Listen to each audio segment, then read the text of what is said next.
Merci beaucoup. Oh là là, ça fait vraiment très très plaisir qu'il y ait autant de monde. C'est une première pour nous, École du paysage dans l'IMVT, d'organiser une conférence dans le cadre du cycle de conférences de l'IMVT. Moi, je m'appelle Rémi Dutoit, je suis paysagiste, praticien, enseignant en projet à l'école et responsable de la pédagogie sur le site. Et, euh, et donc, toute l'équipe, je laisserai Martin après parler aussi pour la Société des architectes, mais toute l'équipe de l'école du paysage site de Marseille, on est très heureux de vous accueillir ici. Ça fait très plaisir d'avoir un lieu pour pouvoir faire ce genre de conférence. On mesure notre chance. Le titre de cette conférence, merci Véronique et Gilles d'être là aussi. Je vais vous laisser après. Martin va introduire. Moi, je vais faire un propos court. Quel paysage sommes-nous en train de fabriquer pour dire évidemment que le paysage se fabrique et qu'il n'est pas qu'un constat. Il peut être un constat, mais il peut aussi être un projet, une projection. Ce qui permet de poser un peu aussi le sens de notre métier, de penser à cette projection. Et le partage de la signature en sous-titre nous permet bien de parler de partage, puisque nous, École du paysage ici à l'IMVT, l'objectif c'est bien de partager l'espace et les enseignements avec les architectes et les urbanistes. Donc ce sens du partage ici à l'MVT, il est bien particulier. Et puis on a une double mission aussi, c'est qu'on est deux sites à l'école du paysage. On est le site de Versailles et le site de Marseille. Et c'est donc aussi avec Versailles qu'on veut partager aussi cette expérience méditerranéenne. Et donc ce soir, mais je vois que j'ai des coups de fil du responsable informatique de Versailles pendant que je vous parle. Donc, l'idée, c'était aussi de retransmettre en direct à Versailles, en amphi, en fait, cette conférence. Voilà. Donc, je vous souhaite merveilleuse, je pense. Et puis, donc, je vous souhaite bienvenue. Je vous souhaite une bonne conférence. Il y en aura d'autres. Il y a dehors le très beau petit programme culturel où vous pourrez voir toutes les autres conférences qu'il y a. On aura notamment Philippe Deliot, et l'atelier du Balto aussi qui viendront d'ici Noël, des maîtres d'œuvre. Voilà. Je laisse la parole à Martin et je vous souhaite une bonne conférence. Merci beaucoup. Bonsoir à toutes et à tous. Alors moi je suis Martin Mombal, architecte à Marseille et je fais partie de la Société des architectes avec laquelle on avait organisé il y a 2 ans un premier dialogue entre Gilles et Véronique qui portait plus sur la question de l'arbre en ville. Et ce premier dialogue avait suscité énormément de réactions, surtout positives. Et du coup, on a eu l'idée, en fait, on a senti qu'il fallait qu'on prolonge cette réflexion. Donc, on s'est tourné vers l'école de paysage, qu'on remercie du coup ce soir de nous donner en fait l'occasion de prolonger cette conversation. Enfin, on remercie aussi Gilles et Véronique qui ont accepté en fait de venir rediscuter de ce sujet et de prolonger leur réflexion parce que il y a 2 ans, voilà, c'est plus sur l'arbre en ville. Aujourd'hui, c'est plus sur une question de paysage et quel paysage on fabrique. Et donc ce soir, ils vont venir nous partager ça. Nous, à la Société des architectes, on est une petite asso culturelle hébergée par le syndicat des architectes au Prado. Et on organise souvent des conférences, des expositions. Donc en ce moment, il y a une exposition sur Candela, Félix Candela. Donc normalement, il y aura une petite conférence, je crois, à l'école. Et toute l'année, on est tous bénévoles et toute l'année, on organise des petites conférences et expositions. Donc cette année, on a co-organisé une exposition sur Fernand Pouillon. On a aussi ensuite organisé une exposition sur l'agence Anatomie d'architecture, voilà, pour les matériaux biosourcés. Après, on a enchaîné avec une exposition art et architecture où on repensait les limites en fait, et les frontières entre l'art et l'architecture. Et à chaque fois, chaque événement qu'on propose, donc on ne réinvente pas les conférences et les expositions, mais on essaye de les faire à notre manière. Et c'est pour ça que ce soir, on parle de dialogue et pas de conférence, parce que le dialogue, dia entre et logos, la parole, c'est que on pense que la parole doit circuler, et donc on pense ce moment comme un moment vivant, et donc il n'y aura pas de questions-réponses à la fin, mais on vous propose au fur et à mesure que Gilles et Véronique vont présenter leurs pensées, de participer avec eux, et que cette réflexion du coup sur quel paysage nous sommes en train de fabriquer soit pas juste une allocution frontale de Gilles et Véronique, mais que ce soit vraiment un moment qui soit partagé entre nous. Après, je fais juste une rapide présentation de Gilles et Véronique pour ceux qui ne les connaissent pas. Véronique donc, est botaniste, ingénieure agronome. Elle explore les liens entre les sciences de la botanique et la poésie du vivant. Et depuis plus de 30 ans, elle observe les relations entre les arbres, les jardins, les paysages, avec une approche à la fois rigoureuse et sensible. Depuis la dernière conférence, d'ailleurs, elle a écrit, je vous ai laissé des petits prospectus, ceux qui veulent approfondir le sujet, donc « Être un arbre dans la ville », du coup, qui est un peu le fruit de toutes ces réflexions du coup, qui ont été engagées même avant la conférence d'il y a 2 ans, mais dans le prolongement de tout ce travail. Gilles Clément, quant à lui, est jardinier, paysagiste, écrivain, et d'autres. On lui doit des notions devenues essentielles, telles que le jardin mouvement, le tiers-paysage et le jardin planétaire. Tous les deux, si on a essayé de les réunir ce soir, c'est parce qu'ils partagent cette même conviction, qui est la nécessité de repenser notre rapport au vivant, non pas depuis l'extérieur, mais depuis l'intérieur du monde que nous habitons. Et c'est à partir de cette idée, du coup, que va s'articuler ce dialogue ce soir. Et enfin, j'aimerais juste introduire, du coup, la conférence par une citation, du coup, de Marie-Paul Nogaret dans La Cité des plantes, qui disait, exactement ce ne sont pas tant les plantes qui vivent en ville que les villes qui poussent dans le monde des végétaux. Et c'est un peu dans cet état d'esprit qu'on a souhaité engager ce dialogue, c'est-à-dire essayer de basculer et de renverser notre système de pensée. Voilà.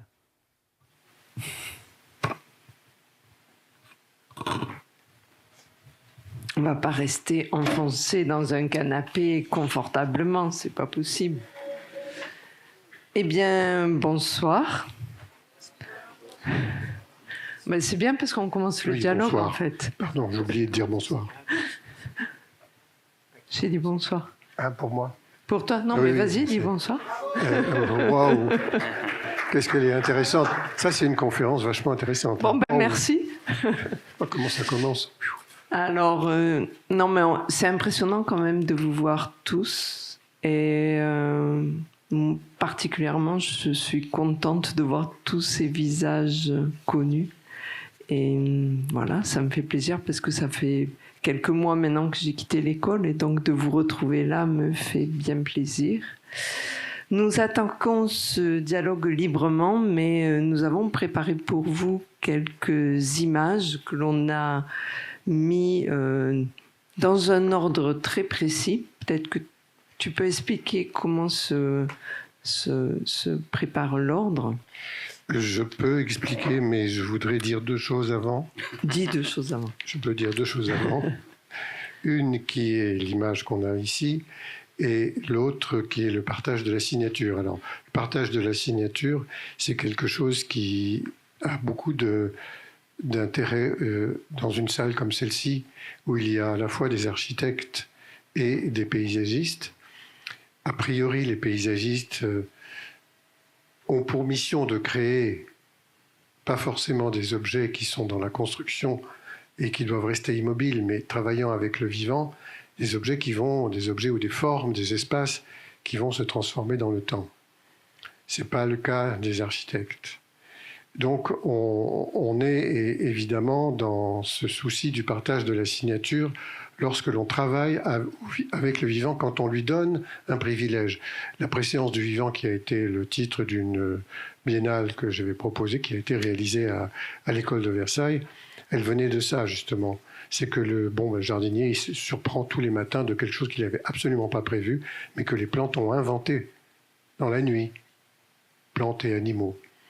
Donc c'est un peu ce jeu entre la construction l'espace, de la forme, de la résolution esthétique, enfin, mais aussi le fait qu'on ne sait plus à qui ça appartient ensuite.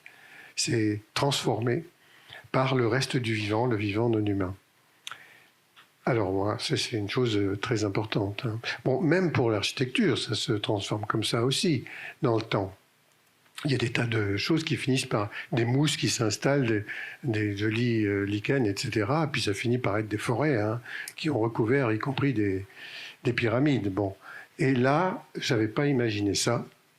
Là, c'est 2 glands. Bon. Tu veux dire que c'est nous? Ben voilà, oui, un dialogue entre nous. Bon.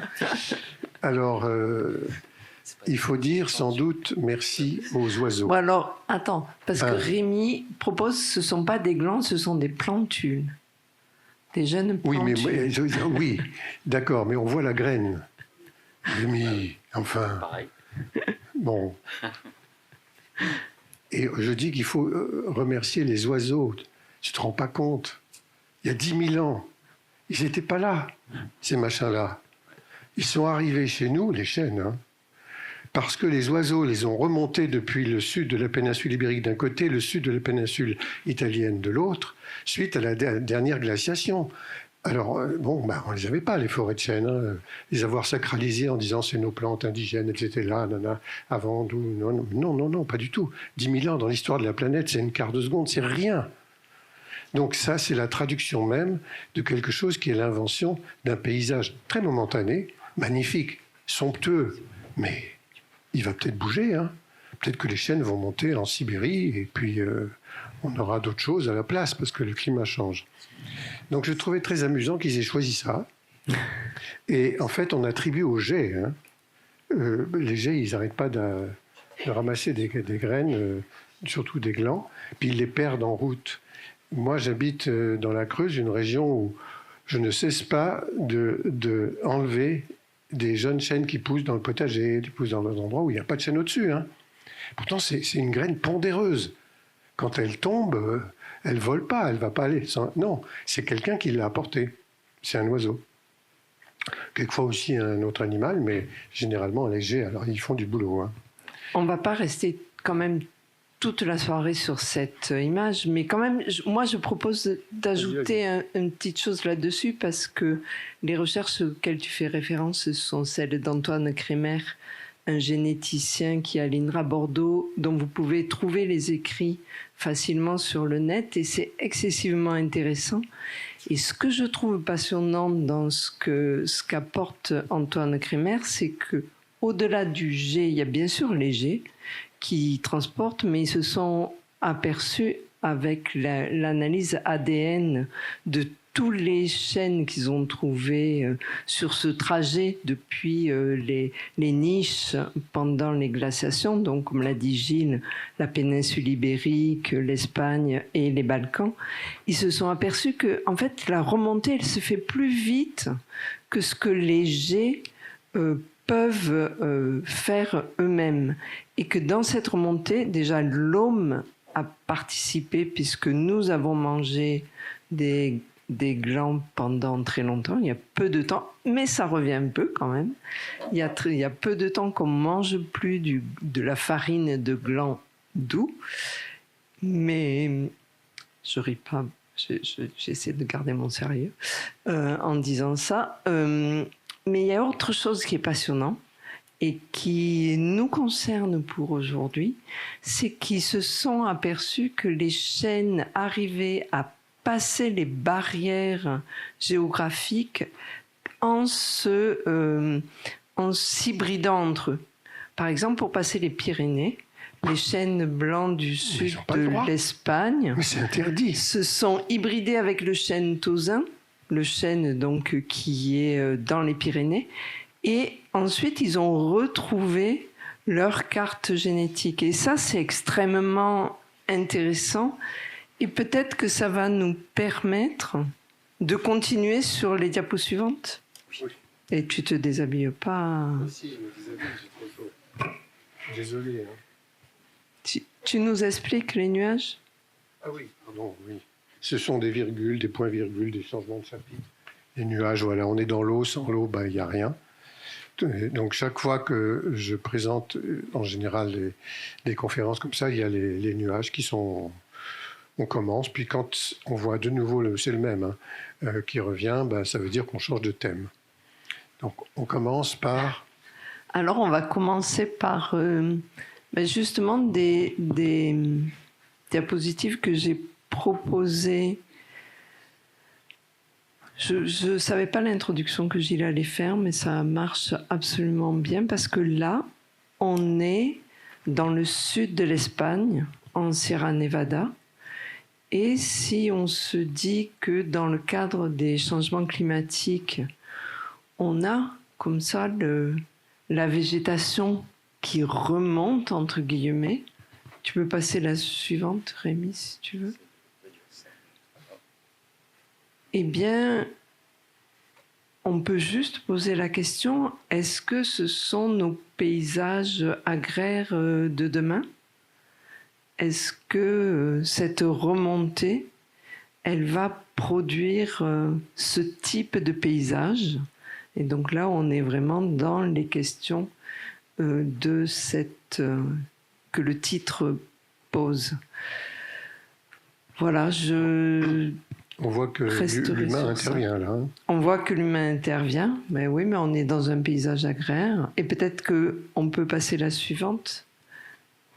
Oui, alors j'ai fait une petite sélection minuscule du passage de quelque chose qui est à la fois archaïque et artisanal à ce qui est industriel et qui modifie complètement le paysage. Alors ça, c'est la question esthétique, peut-être, mais il n'y a pas que ça. La question environnementale est fondamentale, comme vous le savez, et on arrive aujourd'hui à quelque chose qui est extrêmement destructeur au niveau de l'exploitation, à cause de l'exploitation, pour la rentabilité du prix du mètre carré, etc. Là, on est à Lanzarote, et c'est un travail qui a été fait il y a longtemps. Pareil, dans toutes sortes de régions du monde, vous voyez des restaurants, des failles, des murets, des choses comme ça, qu'on fabriquait à la main pour des raisons techniques importantes. Ça s'appelle des socos, ça vient de l'arabe souk, qui veut dire protection. C'était destiné, ça l'est toujours, à empêcher le vent d'arriver sur un pied de vigne à chaque fois, qui est au fond d'un petit entonnoir dans de la lave en poudre. On est sur des volcans. Et l'humidité la nuit vient goutte à goutte alimenter ce pied de vigne. C'est la région de la Jeria. Et là, ils continuent à faire du vin qui vend très très bien, parce que sinon, ils ne maintiendraient pas ça. C'est un travail assez extraordinaire d'un point de vue manuel, mais c'est à la fois assez beau quand même, étrange, et ça permet quand même de faire vivre une plante qui rapporte un peu d'argent. Tu peux passer. Ça, vous connaissez, hein. Mais c'est aussi fait à la main. Il y en a partout dans le monde. Celle-là, elle vient de Bali. Et ça m'avait surpris de voir la petite distance de chaque surface horizontale pour accueillir l'eau et les petites bordures qui étaient pâturées par quelquefois, je n'ai pas les photos avec les vaches, mais des petites vaches, toutes petites. Et puis chaque année, la forme change parce qu'il y a de l'érosion. Quelquefois, il pleut énormément. Et donc, la surface ne change pas toujours en tant que somme d'espace comme de surface pour cultiver le riz, mais pièce par pièce, ça change. Vas-y. Alors ça, c'est dans l'Europe, chez nous. Ce que vous voyez là, ces photos sont en rapport avec l'espace rural. C'était quelque chose que d'un point de vue du paysage, on a très rarement étudié. Moi, j'avais un atelier espace rural. Hein. Mais on fait surtout le travail sur les villes, les périphéries des villes, les villages, enfin là, toujours là où il y a du bâti. Pour les paysagistes, je parle des paysagistes, et pas du tout dans l'espace rural, alors que la dimension forte de création de paysages dans l'espace rural est énorme. Hein. Donc là, ce que vous voyez, c'est encore un paysage que c'est au-dessus du Limousin il y a quelques années, où il y a des haies. Alors là, on n'y est plus. Pratiquement, la moitié a disparu, ça s'est ouvert. Hein. Vous savez pourquoi? C'est le remembrement. Ça, c'est la technique de... C'est la politique agricole commune. Bon, là, il y a des gens qui se mordent les doigts là-dessus pour se dire, bon, on s'est trompé. Vas-y. Il y a des espaces, par contre, quand même, qui ont été laissés à l'abandon. Et là, ça devient des forêts. Parce que ce que vous voyez là, il y a des parcelles qui sont de forêts gérées et d'autres pas du tout. C'est simplement parce que j'en parlerai tout à l'heure sur le tiers paysage, surtout sur l'inversion du paysage. C'est pas commode d'aller dans des pentes comme ça. Ça a transformé complètement le paysage. Moi, je l'ai vu là, comment ça a évolué dans des parties en relief. Et là où c'est commode, on ouvre. Et ça continue, l'ouverture. Vas-y. Et voilà. On peut aller là. Là, vous voyez que les espaces boisés diminuent beaucoup. Vas-y. On peut arriver, ça, vous voyez où on est. Hein, c'est autour de l'Île-de-France, on est en Beauce, on est... voilà. Malgré tout, le village a encore une espèce d'âme comme ça, mais au milieu d'un grand vide. D'un point de vue paysager, c'est terriblement monotone. Ça, c'est l'exploitation industrielle partout dans le monde. Ici, ça m'avait surpris de voir ça. On est au nord de l'île Maurice, où j'ai dû travailler là, sur le jardin botanique là-bas. Mais quand j'ai vu ça, bah oui, c'est la culture du maïs. Ils ont des problèmes, il fait très sec dans la partie nord de l'île, et il faut qu'ils arrosent. Alors ils ont des systèmes d'arrosage qui font des sont des grands dessinateurs. Hein. Là, pour le coup, là, vous avez des formes, des géométriques qu'on n'a pas l'habitude de voir. Et puis, après, parce qu'il faut que tu parles après. Ça, c'est chez moi, là. Les vaches. Avant, elles étaient dans des parcelles. Mais une parcelle comme celle-ci, dans le Limousin, la Creuse où je suis, et il y avait une dizaine, peut-être plus, parcelles, avec des haies partout. Et là, il n'y en a plus. Les vaches, elles pâturent comme elles peuvent dans un espace très, très ouvert, mais qui sèche énormément, très, très vite, sur une arène granitique qui est filtrante. Et puis, on peut arriver jusque-là, c'est-à-dire à ne plus avoir... Bon, là, il n'y avait qu'une seule espèce d'animal, c'est la vache limousine, d'accord, mais il y a quand même un peu de trucs par terre qui vont repousser, tandis que là, dans une culture, on est en Californie, il y a une plante qui est cultivée, et on voit que ça pratiquement toute l'année, quoi. Il y a des moments où elle pousse et un peu de verre, mais bon, une espèce sur des centaines, des milliers d'hectares quelquefois, jusqu'à l'horizon, on se dit, mais où est-ce qu'on est, là? On est sur une planète un peu extraordinaire, mais inquiétante.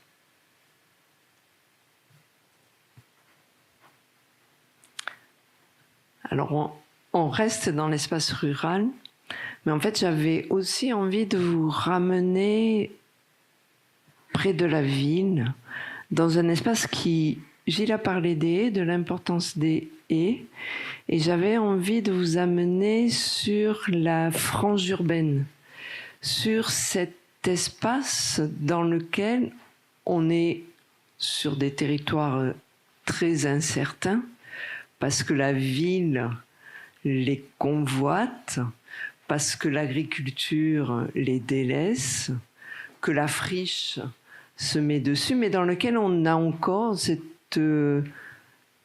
photo, je l'ai prise il y a peu de temps, je crois que c'est il y a 2 ans ou quelque chose comme ça, je regarde Jordan parce qu'il me semble qu'on était ensemble. On est sur les franges de Montpellier, et donc vous voyez cette confrontation entre un champ de céréales, et par derrière, les arbres que vous voyez, ce sont ces grandes folies montpelliéraines, donc ces parcs boisés, essentiellement du 19e, qui maillent le territoire. Et bien évidemment, ce territoire, il est très fragile, et on peut passer la diapo suivante. Voilà, on est au même endroit. Et donc cette diapo illustre mon propos avec l'envie, bien évidemment, pas que de critiquer, même si l'état des arbres aurait tendance à me faire dire du mal, mais je ne dirai pas de mal, mais juste à vouloir que l'on s'interroge sur ces plantations, sur ces programmes immobiliers, et j'en profite qu'on soit avec un public mixte d'architectes, de paysagistes et d'autres personnes pour interroger ça. Précisément, la marge urbaine avec cette dynamique de la ville dedans, tout en, si tu peux passer la suivante, on est toujours à Montpellier, un peu plus au nord, je ne donne pas les références exactes, mais ceux qui connaissent pourront reconnaître. Et là aussi, on est sur des territoires qui ont pour vocation d'être bâtis très prochainement. Et en étant sur ces territoires, il me semble que par rapport à la diapositive précédente, j'ai envie de dire, et j'ai dit d'ailleurs, mais en fait, tous les arbres sont déjà là. Vous le voyez que tous les arbres sont déjà là. Pourquoi ne porte-t-on pas d'attention à tout ce qui est déjà là? Pourquoi va-t-on avoir forcément une envie, en tout cas de planter des arbres qui bien souvent se retrouvent dans l'état de la diapositive d'avant?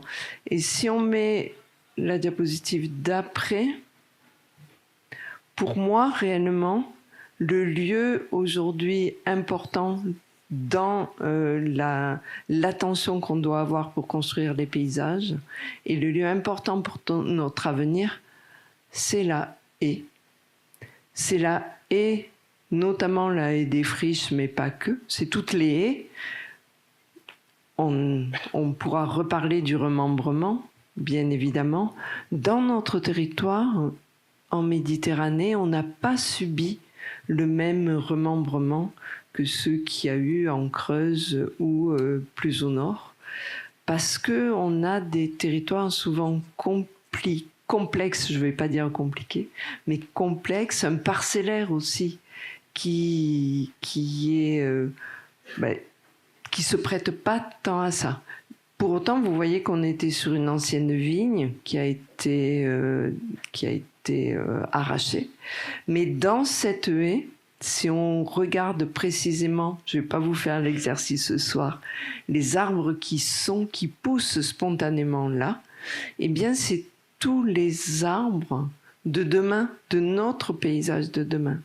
Et donc ces 4 diapositives qui nous amènent de l'espace rural à la frange urbaine, elles ont vocation d'entamer un dialogue justement sur la place de l'arbre et les paysages que l'on fabrique demain. Dans les haies de certaines régions, comme celle du centre de la France, on a les fruitiers, qui n'est pas le cas dans d'autres parties. C'est les fruitiers dont on va récolter les fruits sont greffés sur des souches spontanées, Pyrrhus communis, enfin des pommiers sauvages, ça existe. Hein. Et ensuite on greffe et on va récolter les fruits. Mais on ne les plante jamais. Il n'y a pas de fruitiers comme en Normandie, de vergers. Et donc, comme vous le voyez, on est dans on disait un intermède avant, on est dans un changement de chapitre qui peut permettre d'ouvrir, si des gens ont envie de s'exprimer, de lancer une discussion, oui. C'est possible aussi.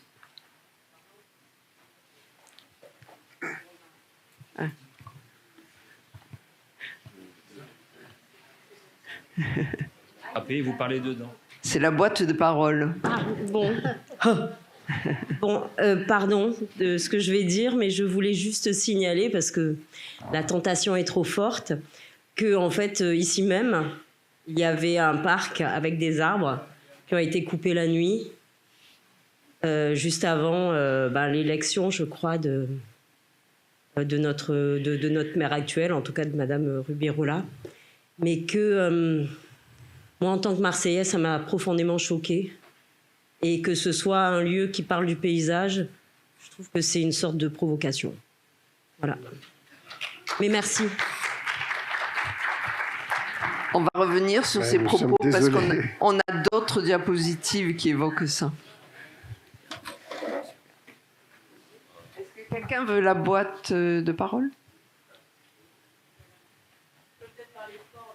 Je sais pas. Les gens en visio, mais apparemment, ça passe pas bien le son en visio. Oui, Parlez bien dedans. Parlez dedans.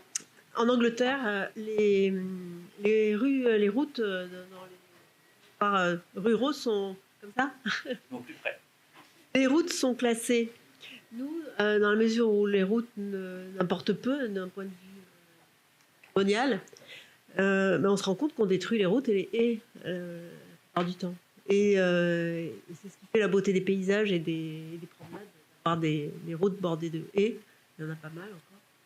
Voilà, je voulais votre point de vue là-dessus. Est-ce qu'il y a eu une procédure, est-ce qu'il y a eu une tentative de préserver les routes avec les haies À ma quand elles sont connaissance, bordées par des haies? pas du tout, non. Enfin, Alors, il y a des bagarres sur les routes, comme vous savez, des autoroutes qu'on n'a pas envie de voir arriver. Hein, bon, vous devez être au courant, mais il n'y a pas de patrimoine qui est désigné sur la question même de la route en soi. J'en connais pas. Vous en connaissez? aujourd'hui, il y a une réglementation qui a été établie pour les alignements le long des voies. Alors, quand vous dites haies, je ne sais pas si vous évoquez la haie vraiment ou les alignements d'arbres qui bordent souvent les voies. Pensez aux talus plantés comme... D'accord, ouais. Sur les alignements, oui. Sur les haies, je ne sais pas. Est-ce qu'on continue notre périple? Alors, nous rentrons en ville. Alors, vous évoquiez les pins qui étaient sur ce site. Là, je vous montre des platanes qui sont pas très loin, puisqu'on est sur la Bastide de Montgolfier. Et voilà, j'ai pas envie de mettre beaucoup de paroles là-devant. Voilà, il n'y a pas grand-chose à dire face à ces platanes qui accompagnaient cette Bastide. Ils ont disparu pour des questions sanitaires. J'imagine qu'on ne va pas s'amuser à couper ces platanes pour rien. Vous le savez, le chancre qui est arrivé à Marseille fait beaucoup de dégâts. Mais on a beau jeu, si vous me permettez de dire, d'accuser le chancre, parce que je crois que c'est toute notre politique de plantation des arbres en ville qu'il faut remettre en question. Le platane, allez, je vais annoncer des chiffres, mais des fois, pas quand je suis à Marseille, mais quand je suis ailleurs, j'aime bien dire que je fais un peu la Marseillaise, parce que mes chiffres sont souvent un peu gonflés, mais 80% de nos arbres en ville sont encore des platanes. Même si dans nos régions, eh bien, le platane ne survit pas au chancre. Et c'est pas que à cause, c'est à cause du chancre, bien évidemment, mais c'est surtout parce qu'on a 90% d'une même espèce partout. Et ça, vraiment, ça pose la question de la diversité et encore des paysages que l'on est en train de fabriquer si l'on continue à faire des alignements monospécifiques. Et là, à nouveau, je me retourne souvent vers les architectes avec cette vision de l'alignement qui accompagne le bâti et qui marque comme ça une espèce de patrimoine. Parce que le résultat, c'est la diapo suivante. C'est ça. Et donc, vous voyez que là, on est quand même démunis sans ces platanes de la Bastide de Montgolfier. Donc, on va juste... Je continue.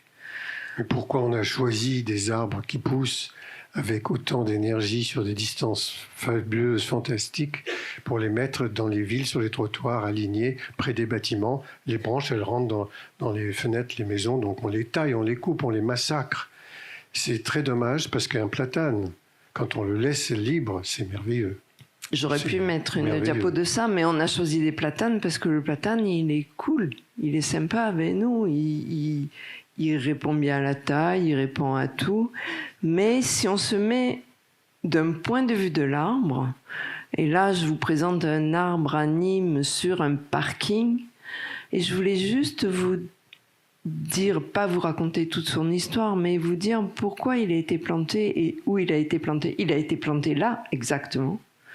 Mais quand il a été planté, ce là exactement, c'était une noria dont il abritait le mulet qui faisait tourner la noria. Et alors, mettez-vous à la place de cet arbre qui est né. Alors né, j'exagère, hein, il a dû être planté et il a poussé vite parce qu'il était au pied d'une noria. Mais mettez-vous à sa place en imaginant il ne peut pas partir aller se mettre dans un endroit plus cool. Donc il est obligé de subir toutes les transformations de la ville. Et ça, à nouveau, ce sont des choses auxquelles on ne pense jamais. Ce chêne vert d'Ivry, pour ne pas être qu'en Méditerranée et aller un peu plus loin, oui, c'est bien. Eh bien, il a été planté dans le château d'Ivry, qui a disparu. Aujourd'hui, il est devant un collège sur une place entièrement minérale. Voilà, à nouveau, de la matière à réflexion, en vous mettant à la place de l'arbre en ville, pour vous dire voilà, comment il vit, comment vivent leurs racines avec tant de perturbations autour d'eux. Ces deux exemples, j'aurais pu vous en donner des milliers. Je fais encore ma Marseillaise, mais vraiment des dizaines comme ça.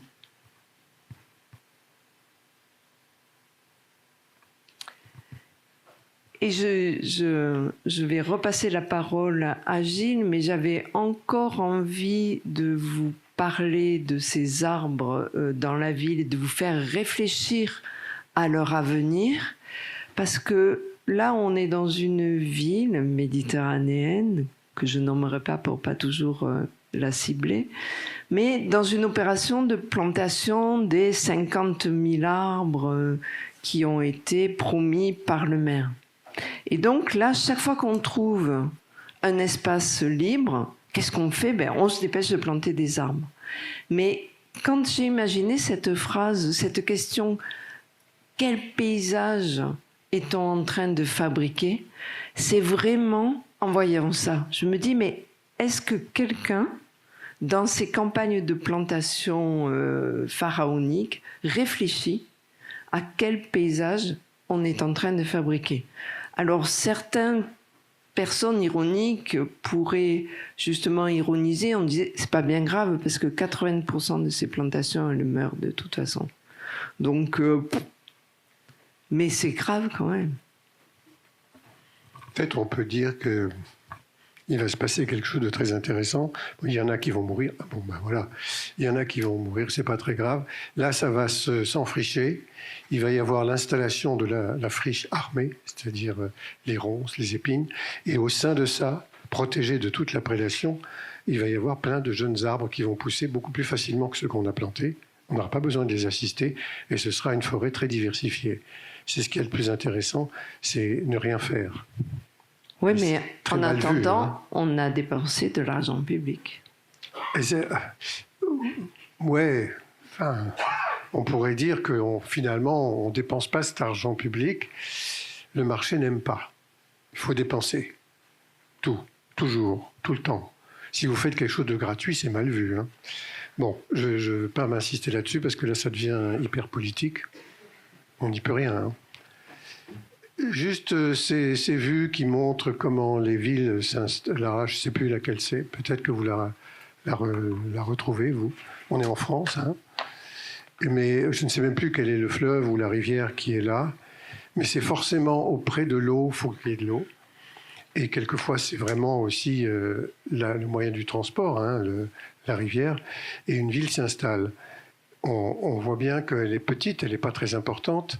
Elle a quand même une activité industrielle. Et puis, les moyens de transport qui, dans certains cas, prennent une place qu'on n'imagine pas du tout, qui peut être aussi important que la ville elle-même. J'ai des images de ça. Tu peux passer. Donc, l'installation, alors ça c'est autre chose, l'installation des humains sur le territoire a un impact fantastique, énorme. La peau de la terre disparaît. Pas tout à fait la qualité de l'eau, ça dépend quel est le niveau de pollution. On a encore aujourd'hui avec la Loire quelque chose d'assez vivant. Je ne sais pas si vous suivez les cours de la Loire, C'est le plus grand fleuve d'Europe, il est magnifique. Hein. Mais c'est pas comme ça partout. Ici, le seul endroit qui n'est pas planté de maisons, c'est un marécage. On est à Soweto, donc on est vraiment dans un endroit de lotissement pour des gens qui sont exploités. Hein. C'est assez dur comme histoire. Hein. Mais là, ils n'ont jamais installé de bâtiment parce que c'était pas pratique, c'était mou. Et finalement, c'est là qu'il y a la diversité qui s'est installée. Soweto, je vous raconte pas l'histoire, vous la connaissez. Et là, voilà quelques petites routes, voitures. J'ai pris cette photo aux États-Unis, je ne sais plus du tout où. J'ai voulu oublier. Mais on peut.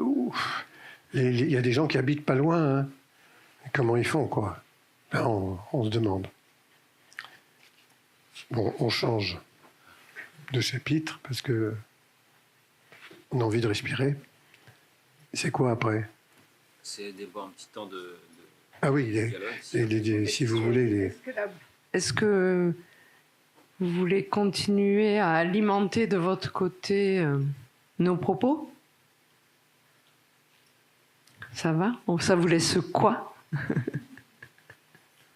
On continue alors. Alors le propos suivant, Gilles, c'est sur l'inversion du paysage. Ah, pardon. J'adore ce truc. Non, j'ai levé la main un peu tard. C'était sur les propos précédents. Rémi disait qu'ici on est dans un lieu qui croise les regards, les disciplines, tout ça. Donc les paysagistes, les architectes et les sciences sociales aussi. Et je trouvais que les images que vous montriez de paysages travaillés, et c'est les rizières de Jatiloui à Bali que vous avez montré. Pas très loin, à côté, il y a une île qui s'appelle Flores et dans laquelle il y a des rizières qui ont des formes très particulières en forme de toile d'araignée. Et en fait, ces rizières, elles ont exactement la forme géométrique des structures des maisons et des toits des maisons à Flores. Et le principe, c'est principe culturel et pas cultural, mais en fait les deux, c'est que quand on est au champ, on pense à sa maison. Et quand on est à la maison, on pense au champ et donc à son travail. Donc en fait, il y a ce dialogue sans cesse entre le culturel et le cultural, et qui en fait est aussi montré dans nos cultures proches, qu'on a du mal à décoder parce qu'on les connaît peut-être, on les fréquente peut-être trop. Mais et donc il y a aussi cette lecture-là qui est à la fois une lecture culturelle, une lecture économique aussi. Certains auteurs territorialistes notamment ont montré que l'économie fordiste s'est développée dans les plaines et les systèmes économiques locaux plutôt dans les secteurs de montagne et tout ça. Donc il y a aussi cette couche de lecture à la fois culturelle, de sciences sociales et voire même économique. Donc ces paysages sont aussi tout ça. C'était l'autre petite couche qu'on pouvait rajouter. Merci. Alors, je ne sais pas comment répondre à ça, parce que là, il y aurait presque une autre conférence à faire sur le paysage culturel en soi, justement, et c'est extrêmement intéressant. Encore faut-il qu'il ait résisté à la pression économique, qui, elle, uniformise tout partout. Il y a, quelquefois, par endroit, des singularités qui sont restées, avec la qualité des matériaux utilisés, la dimension plus ou moins artisanale et la forme, les couleurs et ainsi de suite. Là, c'est un autre jour. Hein. On n'a pas le temps là. Alors, c'est très juste. Le chapitre suivant, en fait, il va parler d'inversion du paysage. C'est une notion qui te tient à cœur, Gilles. Et, oui. Et j'avais envie, moi, je l'ai illustré juste avec une diapositive pour ramener à la ville et aux arbres, avec cette image d'un jardin que vous voyez a été initié. Il a été planté, mais je préfère dire initié parce que c'était juste quelques petites boutures qui ont été plantées sur un parking. On est à Ivry-sur-Seine. Ce sont les colocos avec Fabien David qui ont créé ce jardin qui s'appelle le jardin voisin et qui aujourd'hui est très approprié. Vous voyez les bancs partout. Et donc là, j'avais envie de te poser la question, est-ce que pour toi c'est une inversion du paysage? C'est le résultat de la compréhension de la nécessité qu'il y a à laisser faire la dynamique végétale avec son énergie et sa diversité, tout en ayant la place, en s'installant. Là, on est sur l'espace asphalté, et les colocos l'ont compris depuis longtemps. Hein. On travaille ensemble d'ailleurs on se connaît depuis 2000, on travaille depuis longtemps. Mais bon, c'est une illustration de quelque chose qui nous met, nous, humains, en face de quelque chose qui est le vivant non humain. Mais on peut vivre très très bien les deux, tout à fait. Alors l'inversion du paysage en soi, c'est quelque chose voilà, vous l'avez là, un petit dessin.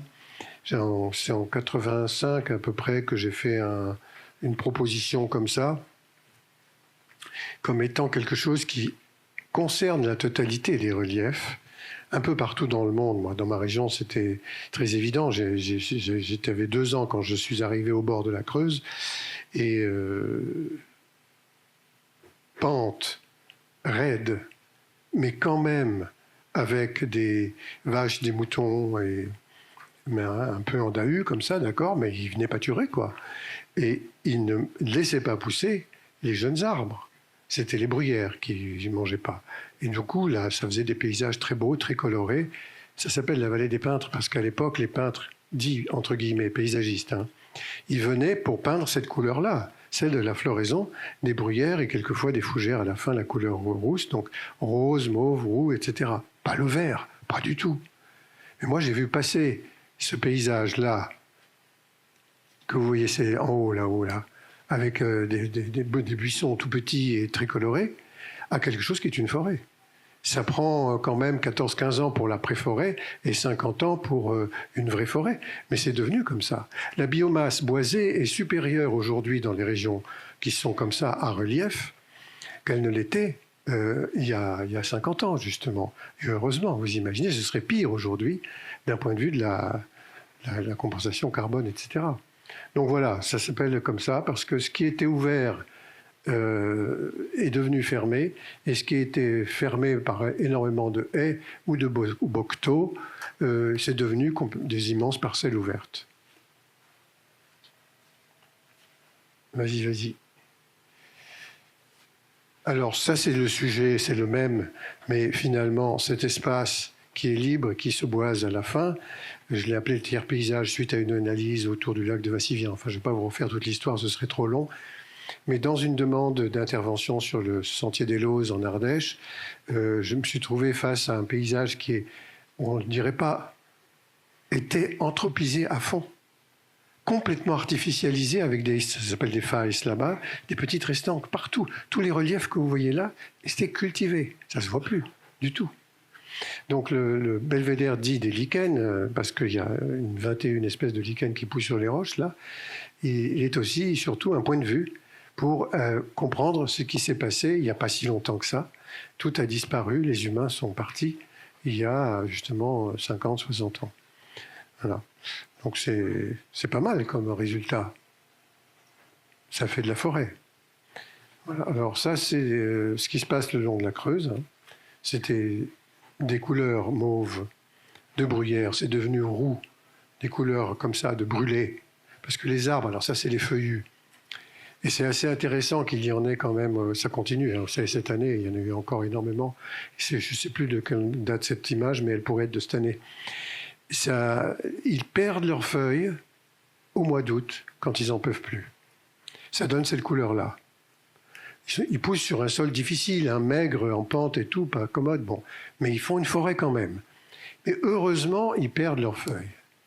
Parce que s'ils étaient des persistants, ils brûlent, les feuilles tombent, il n'y a plus rien, l'arbre crève. Ça a été le cas de certains conifères, d'ailleurs, en 2003, où il y a eu une période de sécheresse extrêmement sévère. Et là, non, ils vont repousser. Et ils sont tous reverdis, là. Hein. Il a plu, fin août, début septembre, pof. Allez, deuxième printemps. Bon, j'ai pas les images, mais... Alors, Gilles nous fait un lien fort à propos, puisque l'idée, c'est de maintenant parler du changement climatique, et on a mis quelques photos de ça. Ben, moi, je vous ramène à l'arbre et à la ville. Hein. Vous imaginez bien. Et ici, vous avez 2 arbres. Un micocoulier et devant un figuier qui se déploie mais qu'on voit mal parce qu'il est dans le vert du micocoulier. On est dans le jardin lapidaire d'Arles, c'est-à-dire on est dans un espace protégé et donc ces arbres ont pu se développer de manière confortable. Et en même temps, ce sont 2 arbres qui si à nouveau on se projette dans l'avenir, de quel paysage on fabrique en région méditerranéenne, on sent bien que c'est 2 bons candidats, le micocoulier et le figuier, pour des raisons différentes, mais en tout cas le micocoulier cet été, contrairement au platane, je sais pas à Marseille, mais à Nîmes, il a extrêmement, alors je vais dire bien réagi. En tout cas, il n'a pas donné de signe de faiblesse.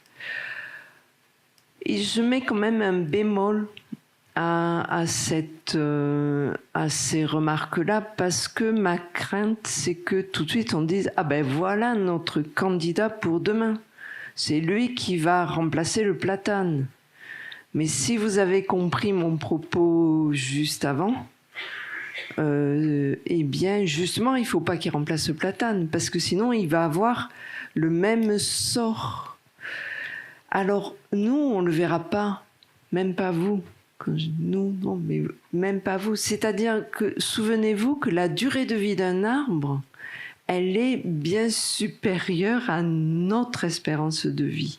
Et donc, c'est question, par exemple, qu'on a bousillé tous les platanes qu'il y a sur le territoire par notre manière de les planter, c'est des questions auxquelles si on s'y confronte pas directement, eh bien on le voit pas, parce que de toute façon, ils vivent plus longtemps que nous. Mais vivre plus longtemps que nous, ça veut pas dire qu'ils vivent assez pour une vie d'arbre. Un platane, c'est 3 siècles. Les platanes en ville, allez, il y en a quelques-uns qui peuvent avoir 2 siècles dans des endroits privilégiés, mais si vous repensez à ce que j'ai dit tout à l'heure aussi, que la ville est un habitat instable pour les arbres, eh bien, on va jamais leur laisser le temps de déployer toute leur espérance de vie. Donc oui, le micocoulier est bien allé, mais non, on ne va pas remplacer le platane. Pour revenir au platane, comme les chênes en creuse ou les arbres à feuillage caduc en creuse, eh bien cet été, vous l'avez certainement remarqué sur Marseille aussi, les platanes ont perdu, alors pas toutes leurs feuilles à nouveau, mais en tout cas ont marché sur des lits de feuilles, comme si on était en automne, exactement. Et ça, c'est la combinaison des changements climatiques, mais plutôt d'une situation climatique que l'on a maintenant. Quand on parle changement, on est toujours dans une truc des choses qui arrivent. Non, c'est des choses qui sont bien là. C'est-à-dire, on est dans une situation climatique qui fait que les arbres, l'été, Gilles vient de le dire, mais c'est encore plus vrai en ville, eh bien, face à des sécheresses caniculaires, ils vont se mettre, entre guillemets, au repos, en perdant leurs feuilles, parce que c'est par leurs feuilles qu'ils transpirent pour se maintenir à une certaine température. On voit bien d'ailleurs que s'ils ne se maintiennent pas à une certaine température, les feuilles grillent et tout devient orange. Et donc le stade juste avant de mourir, c'est de perdre toutes ces feuilles pour se protéger. C'est pas une question de souffrance, entre guillemets, c'est une question de stratégie pour essayer de survivre. Oui, mais enfin, Véronique, ça fait pas propre. J'ai pas de réponse à ça. Je vous dis pas les souffleuses. Hein. Là, il faudrait arrêter le truc. Hein. À toi. Ben oui. Bon, je vais pas m'énerver. Vas-y. Ah, oui. Ça, c'est une drôle de photo. Alors, j'ai pas C'est fait un changement de couleur aussi. Ouais, mais Est-ce que c'est un changement de couleur qui est le même que les feuilles de platane? Non. J'ai pas fait de la peinture, là. Hein. Et je n'ai pris cette photo qu'une seule fois dans ma vie, c'est chez moi, ça. Hein. C'était en fin de une période de sécheresse, je ne sais plus laquelle, mais comme il y en a eu tout le temps en plein été, voilà. Et en fin de journée, je vois ça. Donc je prends la photo. Et ça vient de la qualité du rayon lumineux du soleil, mais à ce moment-là, qui avait changé à un tel point que ça transformait le sol qui était jaune, hein, au rouge-jaune. C'était de l'herbe séchée. Vous voyez, la sécheresse totale, le gazon chez moi, il n'y a pas de problème. Hein. C'est pas grave, ça. Et ça m'a paru très beau, mais bon, c'est jamais revenu. Alors, il y a, vous le savez peut-être, des entreprises qui arrivent avec des pchites pour faire du verre, parce que sinon, c'est pas bien pour les golfs. Hein. Ah, mais t'as fait ça, alors? Ah non, j'ai pas fait ça, ni en vert ni en rouge. J'ai rien fait du tout. Mais ça existe parce qu'il y a des gens, ça c'est culturel, qui ne supportent pas que l'herbe ne soit pas verte.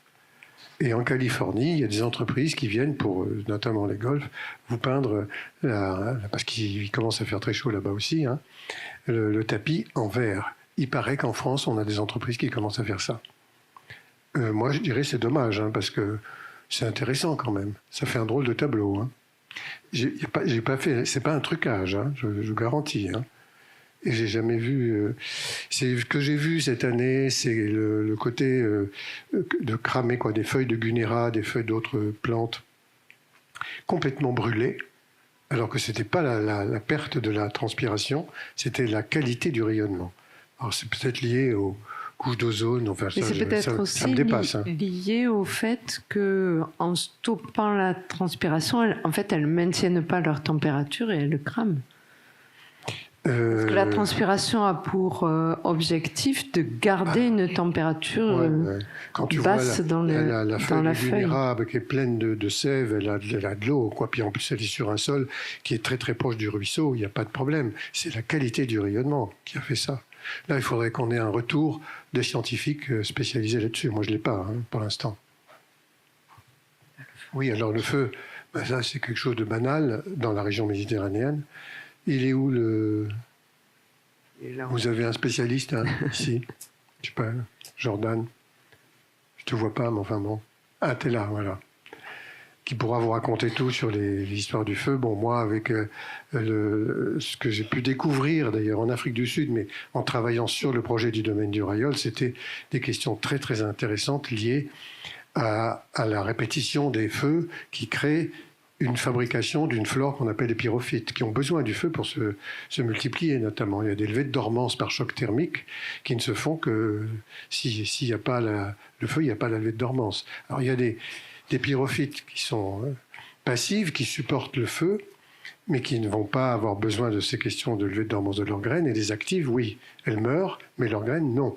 Elles vont repousser en se multipliant. Donc c'est compliqué parce que là-dessus, quand on commence à porter un jugement en disant ça c'est propre, c'est pas bien, ça fait pas bien, etc. Enfin, vous connaissez les histoires là-dessus. Eh ben, on peut se tromper. Il faut essayer de comprendre comment biologiquement ça fonctionne. Cela dit, il ne faut pas mettre le feu pour autant, alors qu'on a quelquefois besoin qu'il y ait le choc thermique dont je parle, mais aussi la fumée pour certaines levées de dormance de certaines graines, notamment celles qui poussent sur le plateau de Cape Town, Table Mountain. Et la plante, là, Jordan, les Restio. Les Restionacées, une famille incroyable. Et là, s'il n'y a pas la fumée, ça marche. Ils ont découvert ça. Ça a pris beaucoup, beaucoup de temps pour découvrir comment faire germer les graines de Restionacées. Quand moi, la première fois que je suis allé là-bas, c'était pour étudier la flore pour le domaine du Rayol. C'était en 89, 10, enfin, ils venaient d'acheter le conservatoire venait d'acheter le terrain. Donc, et là, les scientifiques cherchaient et ils venaient de le trouver en 91, 12. Il n'y a pas longtemps, vous voyez. Il y a tout le temps des choses comme ça qui sont extraordinaires et qu'on aurait quand même besoin de connaître mieux pour pouvoir jardiner. Oui, mais si on remet ça dans le contexte du changement climatique, avec des élévations de température et des vents aussi violents, eh bien, on s'aperçoit quand même que la manière dont le sol notamment chauffe bouleverse cette question des adaptations de la flore et des stratégies. C'est-à-dire qu'il arrive un moment où toutes ces adaptations qui sont depuis des millénaires ne vont plus marcher parce que le feu est trop chaud. Oui, le feu c'est chaud. Ouais, mais il y a chaud et chaud. Allez. Ah, ça c'est l'image la plus importante. Vous voyez ça? Maïs. Semé par l'agriculteur, c'est tout près de chez moi ça. Hein. Et justement, période de sécheresse, mais sol granitique, poreux, filtrant, retenant pas l'eau, il n'y a pas d'argile. Mais comment ça se fait que ici ça pousse? Mais pourquoi? Parce que toute l'humidité est maintenue par le système racinaire des arbres qui sont dans une ancienne haie, et que là, ils n'ont pas détruit la haie. Alors là, elle est démonstrative, cette photo, et Philippe Hiroux, qui est quelqu'un qui travaille sur la remise en place des haies sur le territoire européen, et il est très intéressé par ça, mais il l'a constaté, je ne sais pas, uniquement dans cette région de France avec un sol poreux. C'est quelque chose qui a essayé de travailler sur l'importance qu'il y a du maintien de la vie et de l'humidité qui permet la vie dans le sol. Il n'y a pas qu'évidemment les rhizosphères, il y a les champignons, il y a les rhizosphères des champignons, il y a tout ce système-là, et les micro-organismes, et voilà. Bon, vous avez l'image. On peut ajouter à ça la question du brise-vent, parce que le vent accélère l'évaporation et la transpiration. Ouais. Et peut-être aussi l'ombrage, un petit peu. L'ombrage, je sais que les agriculteurs n'aiment pas ça, mais on peut se dire que c'est une combinaison de facteurs. Donc quand on a un jardin qui a une diversité de plantes herbacées, de plantes buissonnantes et de plantes arborées, on est à peu près sûr de ne pas avoir à faire grand-chose, sauf de temps en temps d'enlever une branche qui va couper la vue, qui va je ne sais pas quoi. Mais toutes ces plantes s'équilibrent entre elles. La question, c'est qu'on ne connaît pas exactement quel est le dialogue que ces plantes ont entre elles pour qu'on puisse dire est-ce qu'on intervient ou pas. On est sans arrêt en train de découvrir des choses nouvelles sur cette question de la communication. Et là, pour le coup, on a besoin des scientifiques. Mais ils ne sont pas sur ce travail-là. Ils sont sur un autre travail qui est celui de la chimie et qui donne l'illusion de la maîtrise. Mais pas sur la compréhension des dialogues qui se font de façon biologique. Ah ben voilà, à vous. Ah oui. Il y a une question là.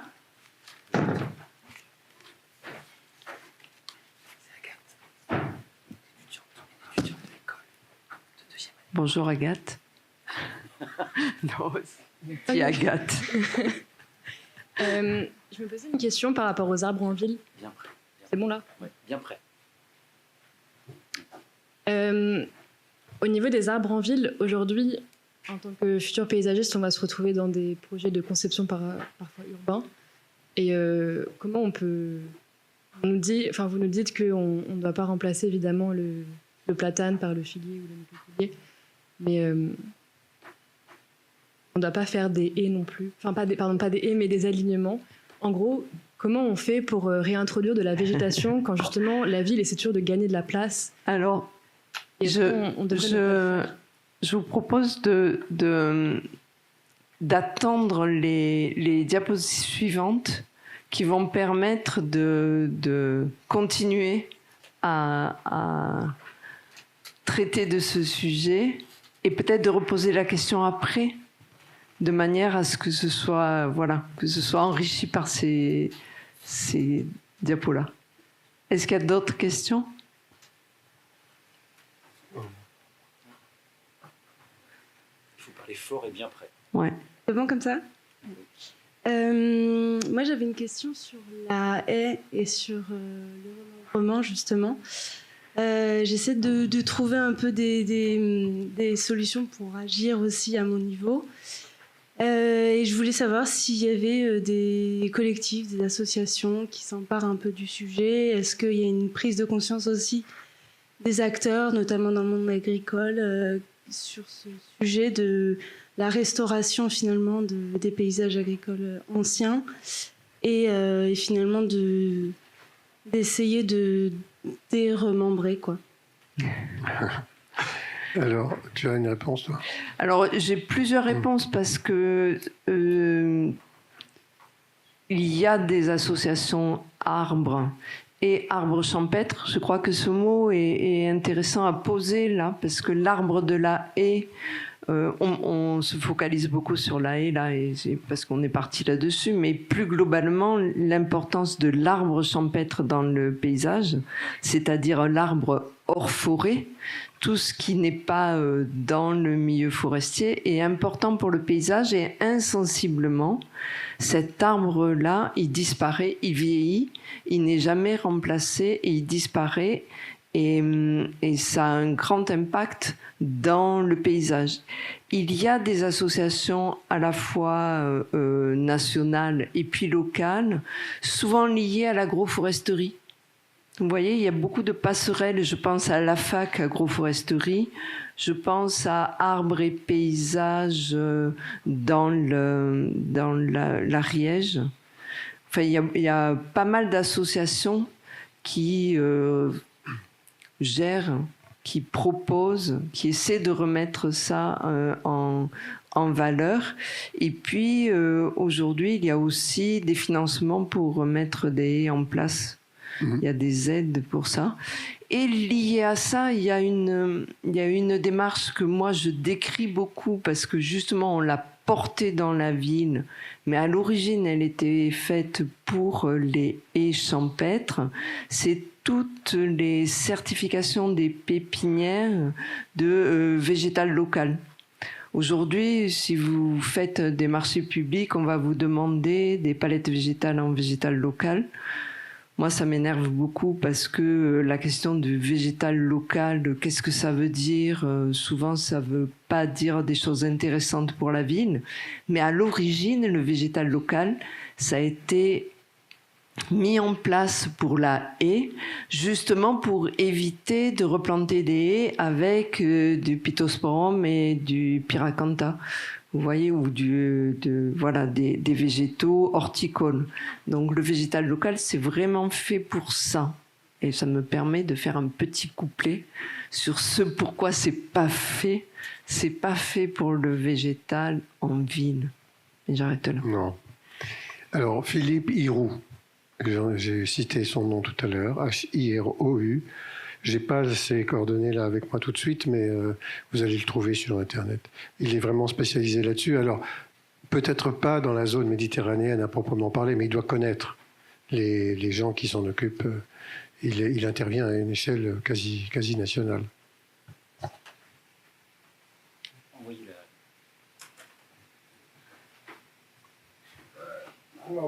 Non, juste localement, l'association Forêt Modèle de Provence, je pense que c'est la bonne justement pour avoir le son de cloche méditerranéen. Une association qui fonctionne aussi avec l'agroforesterie justement parce que c'est peut-être aussi quelque part la chance de la forêt, c'est de faire retourner l'homme dans la forêt.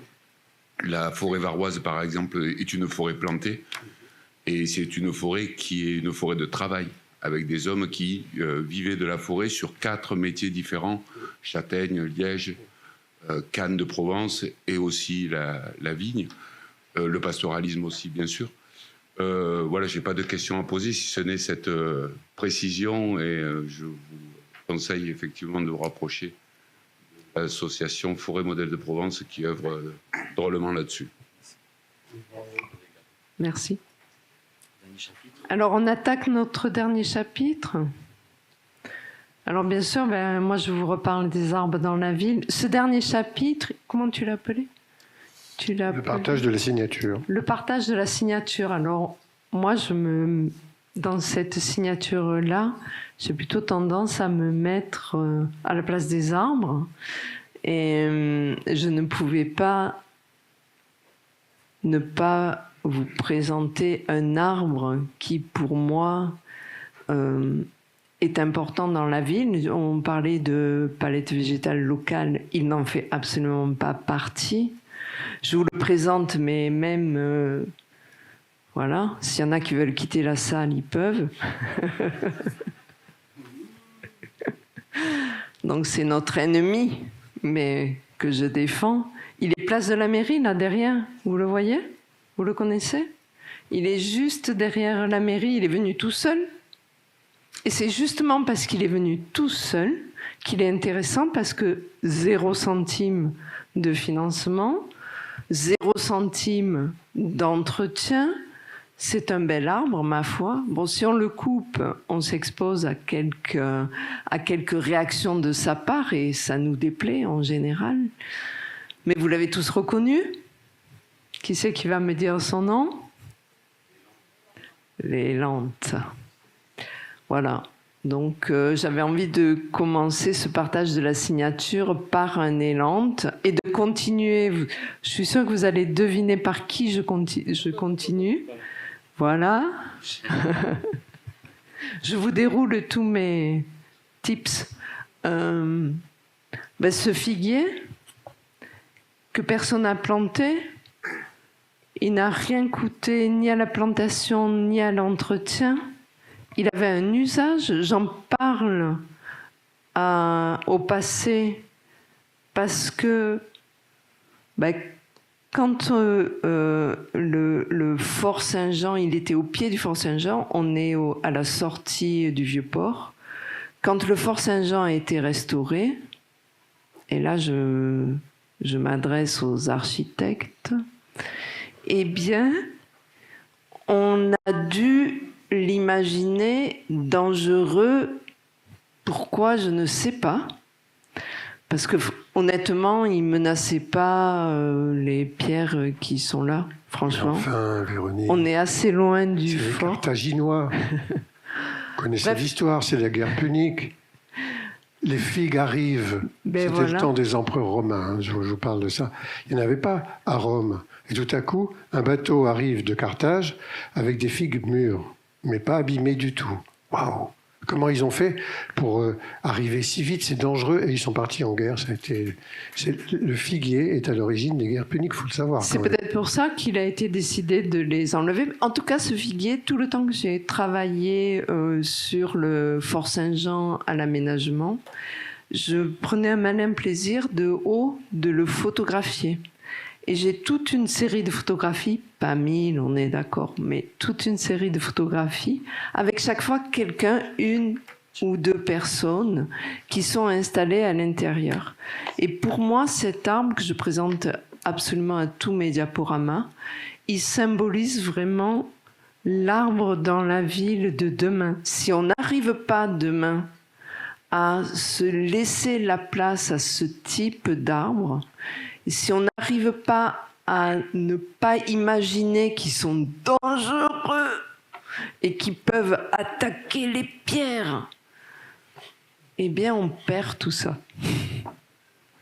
Ça, c'était voilà, mon petit couplet sur les figuiers, mais j'aurais plein de choses à dire sur les figuiers, mais je m'arrête là. Et là, on est à nouveau avec un micocoulier, dont certains peut-être se souviennent de cette image.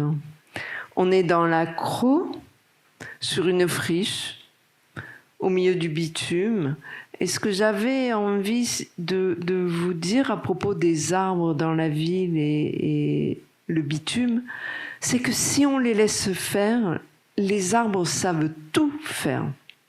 Cet arbre-là, je ne vous ai pas tout montré, mais il était grand. Vous voyez qu'il s'est mis dans la fissure. Et ma foi, il a installé ces racines-là. Il s'est arrangé de manière à faire pousser son tronc. Vous l'auriez planté, vous. Bien évidemment qu'il n'aurait jamais poussé là. Mais si vous le laissez venir installer ses systèmes racinaires tout seul et que vous le laissez tranquille, eh bien, il a la capacité de pousser là aussi. Bon voilà, après, j'avoue que j'ai moins de choses à débattre sur ça, à part vous le montrer. On est sur du chêne vert quand même, si, on peut dire ça. Je vous dirai pas la ville. Et cette image encore sur le partage de la signature, parce que là, on voit bien que le cèdre a dû partager sa place avec ce nouvel immeuble. Excusez-moi, je ne suis pas très gentille pour les architectes, en fait. Peut-être qu'il n'y avait pas d'architecte, là, je ne sais pas. En tout cas, on était dans un grand parc urbain.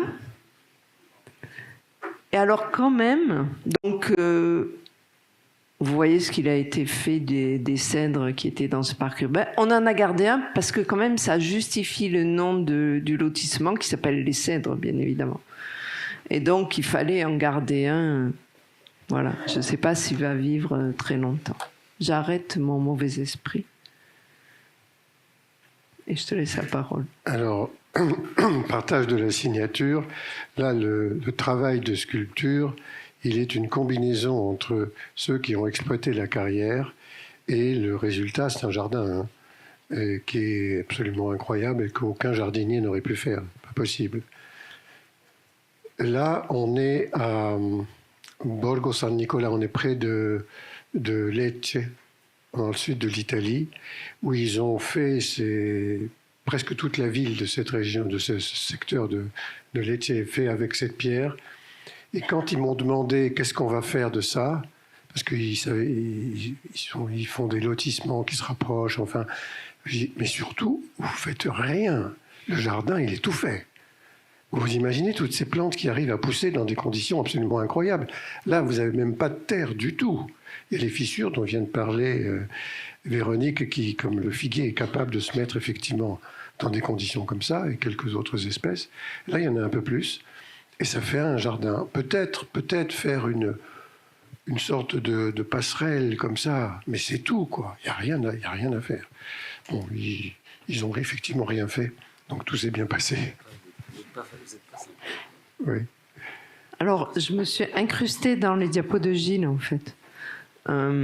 Parce que j'avais cette diapositive d'un pin dans une carrière qui me semblait exactement compléter ton propos, Gilles, sur notamment la question du système racinaire et ce que j'ai dit avant, que les arbres sont capables de tout faire. Donc, vous voyez ce pin qui est sur le dessus de taille, il est tombé, vous le voyez bien, il est tombé, il n'est pas mort parce que vous voyez que les pousses continuent. Et en fait, il avait envoyé quelques racines en profondeur, mais la plupart de ces racines, comme ça veut bien le faire le pin, étaient en galette par-dessus. Et donc il a, je pense, un coup de vent, il est tombé, sa racine à l'intérieur est restée sans dommage, et du coup, il pousse comme ça. Et quand même, ils savent tout faire. Hein. Alors, nous revoilà de nouveau à Borgo San Nicola. La carrière dont je vous montrais des photos tout à l'heure, la photo, elle est plus loin, on ne la voit pas. Il y en a une autre, là, un peu moins décorative. Mais il y a surtout une extraordinaire friche sur les gravats qui sont issus de la fabrication des pierres, de l'extraction de la carrière. Les habitants étaient fâchés. Il fallait qu'on rase tout, on mette le feu ou qu'on s'en serve comme des potoirs, enfin, je sais pas, bon. Et avec eux, on les a invités à travailler pour fabriquer des chemins là-dedans, dans des ronciers. À l'époque, il n'y avait pas encore de jeunes arbres qui poussaient, mais ça commençait. Et petit à petit, ils ont fini par aller s'installer avec leurs chiens, leurs enfants, etc. Donc on avait toute la matière pour fabriquer quelque chose qui est une promenade dans une situation d'immersion dans le monde végétal, et on n'avait rien évidemment planté. Quand même, j'ai fait la proposition de mettre, mais on ne les voit pas, dans des endroits qui sont épineux, 1 ou 2 chênes pour... Tu as fait le G. Hein? Tu as fait le G. Tu dis quoi, là? Tu as fait le G. Ah oui, oui, pardon. Ben oui, oui. Je suis pas parti du gland, là, mais bon... Oui, tu as vu, j'ai Voilà. dit le G. Et finalement, c'est devenu un jardin sous la surveillance des habitants qui sont dans la tour d'à côté. Oui, et ça, on est dans le même genre de rapport avec un paysage qui se fabrique tout seul. Vous imaginez la signature ici, il n'y a pas un seul paysagiste qui est venu fabriquer la cascade, hein, ni les plantes les installer. Juste ça, c'est tout. Avec les habitants du coin, c'est à Stolac, on est en Bosnie-Herzégovine, où là, il y avait vraiment un gros problème d'abandon des rives de la Bregava, qui est la rivière qui se jette là dans la Méditerranée de l'endroit. Et c'est très beau, mais c'était très triste parce qu'il y avait encore une bataille entre les humains d'un côté et de l'autre, culturellement. Hein. Vous connaissez l'histoire. Elle est en train de se répéter stupidement partout dans le monde, mais enfin bon. Et là, cette chose-là a réuni, ce travail le long de la Bregava a réuni les habitants, quelle que soit leur culture. C'est la bataille entre le minaret et l'église. Enfin, voilà. C'était une commande de la fondation, j'ai oublié. Bon, je vous dirai un jour, si je retrouve.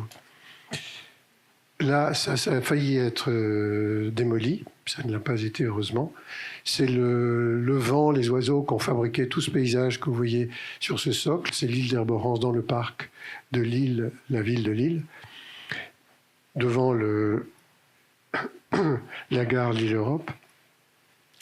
Malheureusement, la ville de Lille a pris peur parce que faire une sorte de mise en scène positive, comme pour la forêt serait une star, parce que le béton, là, il a fallu qu'on le fasse, on l'a coulé dans une grande colline hein, qui était aussi des gravats de la construction de la gare, mais starifier la nature avec son énergie propre aboutit à quelque chose qui est une forêt finalement avec des arbres qu'on n'avait pas imaginé parce qu'il y avait des peupliers blancs qu'on ne sait pas d'où ils viennent. Enfin bon, ça leur a fait peur. Donc ils ont dit on va l'enlever, puis c'était trop coûteux de l'enlever, ça coûtait trop cher. Et donc ils ont planté des arbres pour cacher. Bon, maintenant, je propose qu'un jour on aille avec des tronçonneuses. Ben non. Couper. Tu vas pas couper les arbres. Si, les arbres en bas. Bon. C'est pas facile, hein, d'arriver avec un outil comme ça. Oui, alors ça m'a beaucoup plu. Là, c'est une balade dans une forêt protégée. On est au sud de la Nouvelle-Zélande. Et j'ai trouvé ça très, très beau. C'est le résultat d'une chute d'un arbre et de désir des humains de traverser cette forêt quand même sans y toucher. Là, vous savez pas qui est le signataire de ça, véritable, quoi. Compliqué, hein, le partage de la signature, il est partout. Là aussi, c'est pas mal. Ça, c'est à Johannesburg. Ben voilà, il y a une clôture avec des dents, mais c'est finalement l'arbre qui les mange. Bon. Ça, c'est en France, face à l'île d'Aix.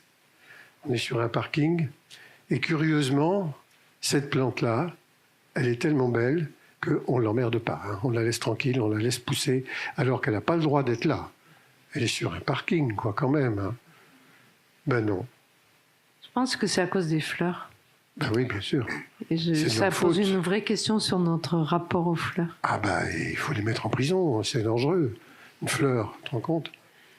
Alors ça, bon, ça c'est dans ma région, ça c'est le magasin épicier du petit village de Saint-Sébastien. Le patron, il me dit « Venez voir, il y a un truc derrière, là, il y a quelque chose, là, qu'est-ce que je fais ?» Alors j'arrive, je vois ça. Waouh! Un paulownia qui sort de l'escalier. Je dis « Mais c'est génial, c'est merveilleux, c'est très très beau. Qu'est-ce qui va se passer ?» Il me demande « Qu'est-ce qui va se passer ?» Ben, je dis « Rien. Oui, l'escalier, il va être détruit, bien sûr. Mais ça, c'est pas grave, vous pouvez le refaire à côté. Du tronc, quoi. » Bon, ça n'a pas marché. Hein. j'ai pas obtenu le résultat. Mais comment la racine est arrivée là? Parce que j'ai pas vu autour d'autres Paulownia, hein, très loin. Il n'y en avait pas. Et je ne sais pas d'où ça vient. C'est un miracle. Alors, ça, Ouais, c'est encore une incruste que j'ai fait dans le diaporama de Gilles, parce que je trouvais que ça illustrait trop bien son propos précédent. Là, on est dans une ville, peu importe la ville, et je crois qu'on est dans toutes les villes, on a la même chose. Aujourd'hui, on n'emploie plus, vous le savez, de désherbants. On emploie des tailles, comment on dit, des fils, des rotofils pour désherber les trottoirs. Et tout y passe, bien sûr, sans distinction. Donc, tout ce que je vous ai raconté tout à l'heure sur les arbres spontanés, on voit bien que ça reste de l'ordre du rêve aujourd'hui, ou peut-être du militantisme. En tout cas, dans la ville, un écologue avait ce propos que je trouve très juste, de dire que dans les séries évolutives de la nature, vous savez, où on passe de la prairie jusqu'à la forêt, en fermant de plus en plus le milieu, la ville ne laisse jamais la place à aller plus loin que la prairie dans les espaces urbains. On est toujours à ramener tout à une strate basse et surtout jamais vouloir, alors les arbustes peut-être quelquefois, mais en tout cas jamais vouloir les arbres. Et c'est extrêmement intéressant de réfléchir à ça quand on parle de nature en ville. C'est le grand mot, la nature en ville aujourd'hui. Mais dans notre esprit, et là c'est un petit coup pour les paysagistes du coup cette fois, dans notre esprit, on installe la nature en ville et on installe un truc qui est fait. Et cette succession évolutive que l'on a dans le milieu naturel, où on part toujours d'un milieu ouvert, on en a parlé toute la soirée, là, de la fermeture des milieux, ce passage de milieu ouvert à milieu fermé. Mais si vous réalisez, dans la ville, ça se passe jamais. On va installer un type de milieu là où on veut, mais on va jamais laisser un milieu, même dans les friches aujourd'hui, on a un regard sur les friches où on essaie de garder les friches telles quelles. Mais une friche, c'est une forêt en devenir. Et donc accepter la forêt et penser notre rapport à la ville forestière, c'est pas une petite question. C'est vraiment dans nos rêves, mais paysagèrement, ça vraiment révolutionne notre rapport à la ville. Et c'est une question que moi j'ai vraiment envie de débattre avec vous et avec les habitants. Voilà, bon, alors il y a eu un changement quand même de regard sur ces questions de dynamique naturelle dans l'asphalte ou ailleurs. C'est une photo prise il y a une dizaine de jours dans Paris. Et j'ai trouvé que ça donnait une diversité de la strate herbacée et buissonnante qu'on n'avait pas jusqu'à présent. Bon, les arbres, ils font ce qu'ils peuvent, mais... Oh, mais c'est timide quand même. Hein? C'est timide quand même. Oui, c'est timide, évidemment, mais ça n'existait pas il y a quelques années. Hein. Alors, ça, c'est la dernière, non? Ah, je ne sais pas. Oui, je crois. Avant-dernière. Ah oui, avant-dernière. Alors ça, c'est extrêmement important. Ça n'a pas l'air, hein, mais... C'est la proposition d'un nouveau paysage rural qui serait celui le paysage de la meule aux courges. Il faut que tu expliques. Ah oui, il faut que j'explique. Parce que c'est... Voilà. Alors, il se trouve que dans la presse... C'est un nouveau concept. Oui, paysage de la meule aux courges. C'est dans un champ qui est tout près de la maison, chez moi. Il y a des ateliers de fauche, donc on fauche à la main. Sauf que c'est des herbes quelquefois assez hautes. On est obligé de les ratisser. C'est la seule chose qui est une charge, parce que sinon, la fauche, elle est beaucoup plus rapide qu'avec le rotophile. Elle ne détruit pas les insectes. Enfin, c'est vraiment un truc très positif. On en fait une espèce de montagne qu'on connaissait, la Meule. Bon, il y avait l'axe, là, elle était assez grande. Hein, et ça s'est couché parce que la photo est prise presque 1 an et demi après. elle s'amasse et elle devient quelque chose qui est comme un humus, un compost, avec l'humidité qui se maintient. Un ami, un voisin, on vient et plante des courges, des graines. Les a plantés ou semés? Il a fait les deux. Et là, c'est un parti admirable. On n'a pas mis une goutte d'eau. Il y a eu une période de sécheresse extrêmement longue. Cette photo est prise il n'y a pas longtemps, mais bien avant que les pluies soient revenues. Donc, comment ça marche? Là, on n'a rien dépensé, pas d'engrais, pas d'eau. On a juste fait une faux, avec des ateliers, des amis, tous ces... Donc, dans un champ un peu plus loin, on en a fait 6 autres. Et dès le printemps suivant, on va se retrouver avec l'obligation d'aller mettre une graine ou deux. Mais c'est tout, rien d'autre. Donc moi, ça me paraît quelque chose d'important parce que ça modifie le paysage d'une certaine façon. Ça supprime la dépense économique. Ça nous fait faire un peu de gymnastique. Et ça suppose de se trouver aussi entouré. Là, on est entouré de haies dont on étudie le comportement également. Donc on est face à une diversité arborée qui est vraiment protectrice. Ah oui, c'est la dernière, ça? C'est Metz, la ville de Metz, j'étais il y a 10 jours. J'ai cru que tu disais c'est une messe. Non, non, pas vraiment. Non, c'était la porte d'un petit château de Charles Quint, le pauvre. Il a sur 2 hectares, un truc, il ne reste plus grand-chose. Mais la ville décide depuis déjà pas mal d'années de ne rien faire. Il ne faut pas toucher à ça tellement. Ils ne savent pas quoi faire. Donc ils m'ont demandé de venir, puisque moi, quand ça m'est arrivé plusieurs fois de dire, dans notre métier, ce qui est le plus utile à tous, c'est de ne rien faire. Si on ne fait rien, on fait une forêt.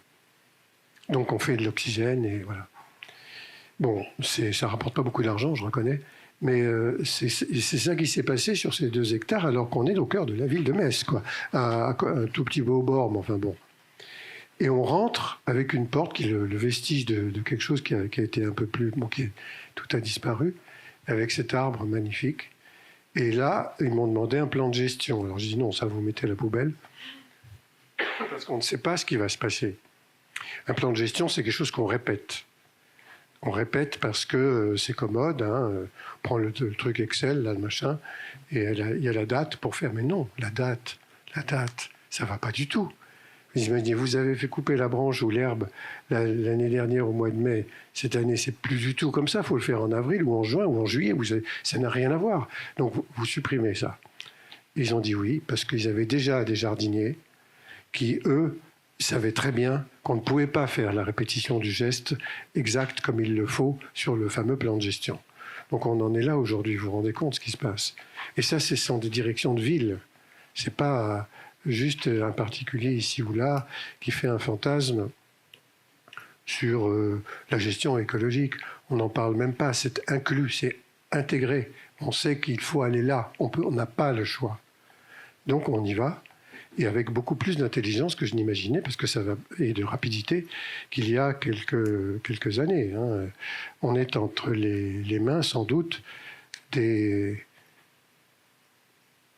oursons métis. Ça sera ta conclusion. Ah, bah, vous connaissez. Oh.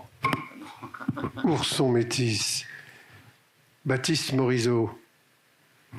Oui, qui c'est? Bon, bah, il fait des études sur le vivant, justement, les plantes, les animaux, mais à propos des ours, changement climatique, les polaires et les grizzlies se rencontrent. Ah, c'est un drôle de truc, parce qu'il y a des milliers d'années, ils se sont séparés. Et normalement, par isolement géographique, ils font des espèces différentes et ils ne peuvent pas se reproduire, ils font des bébés. C'est un peu bizarre.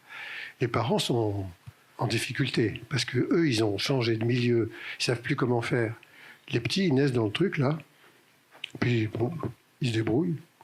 C'est eux qui apprennent à leurs parents comment il faut faire pour vivre. On en est là. On doit changer de mode de vie. Les petits nous aident. Moi, je le vois beaucoup, hein, vraiment, chez les gens très jeunes. Et ça me plaît énormément, ça donne un peu d'espoir. Mais il ne faudrait pas qu'en même temps, on continue de fonctionner de façon destructive. Il faut changer de mode de vie, mais de modèle culturel aussi. Alors voilà, on espère qu'on va y arriver. Hein.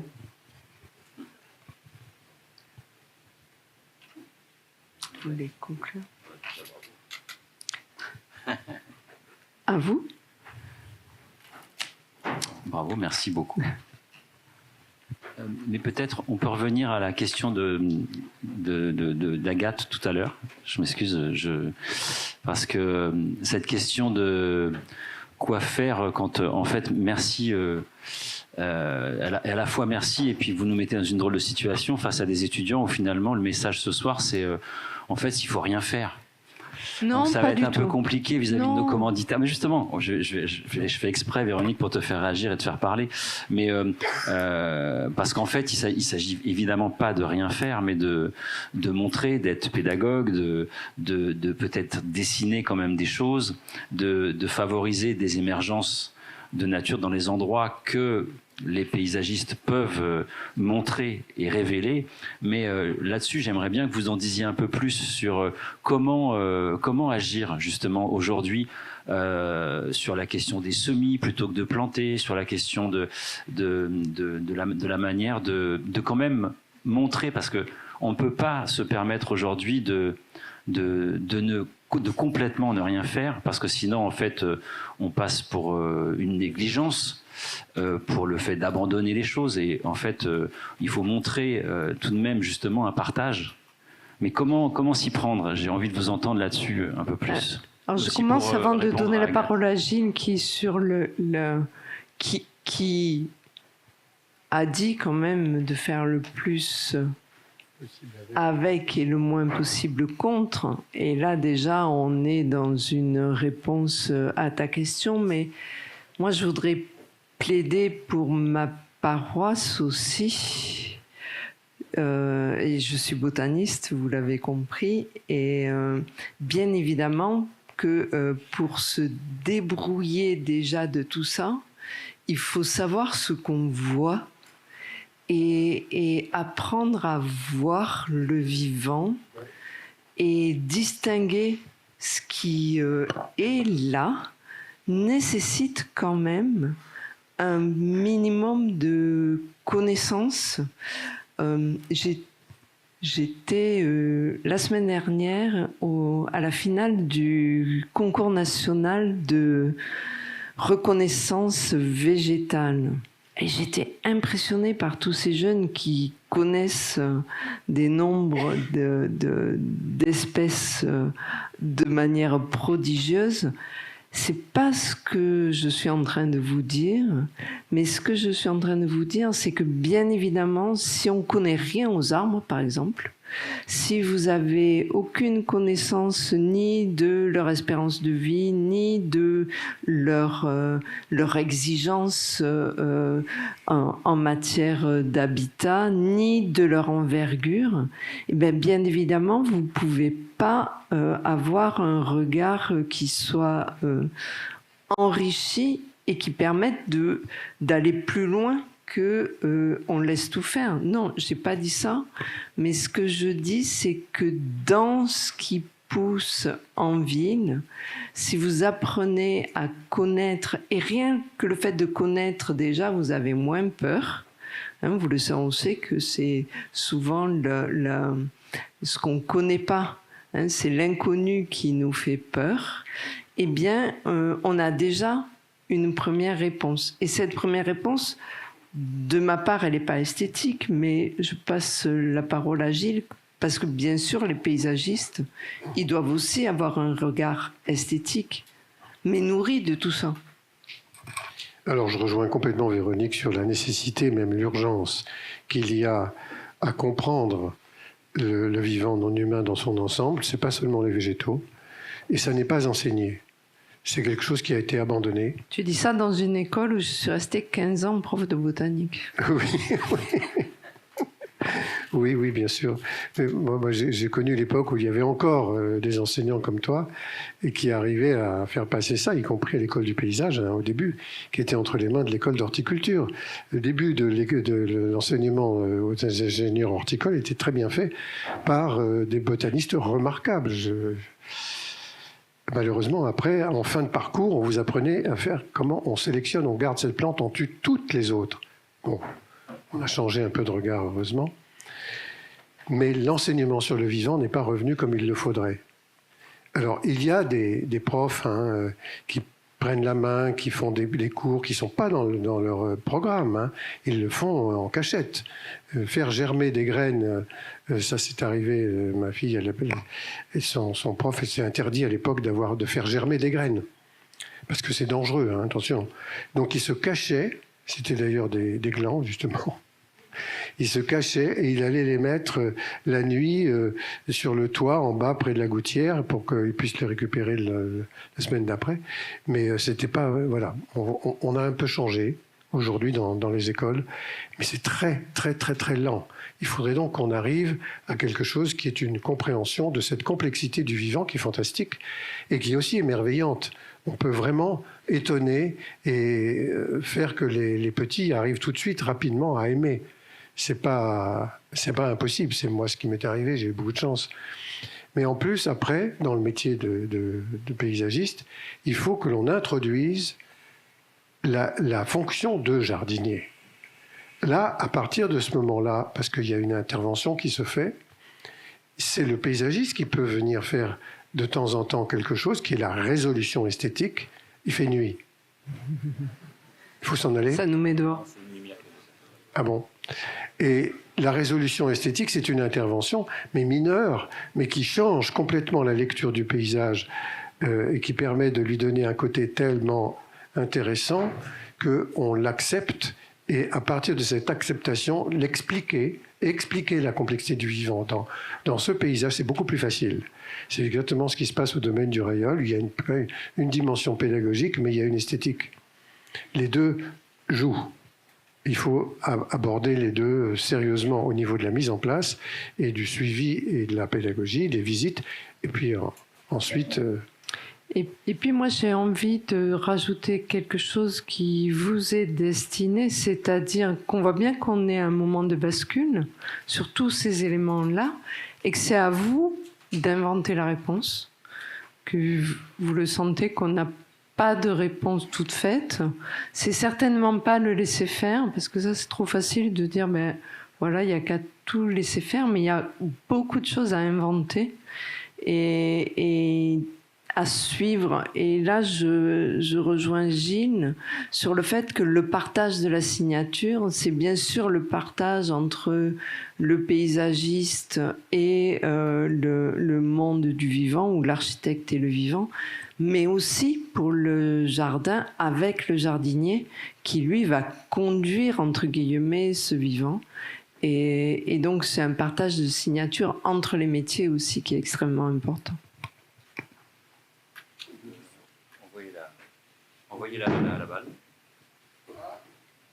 Bravo. Petite question, le belvédère des lichens, est-ce que vous aviez mis des panneaux? Au début, j'ai rien mis du tout, mais il y a seulement le long du parcours qui est fait par comment il s'appelle ce chemin, le Sentier des Roses, voilà. Il y a de temps en temps des signaux comme ça pour dire il y a quelque chose à voir là.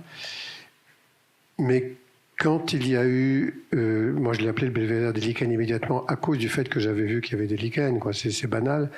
Mais qu'une prof, enfin une spécialiste des lichens est venue et c'est elle qui a identifié les 21 espèces. J'en avais vu 3, il y en avait 21.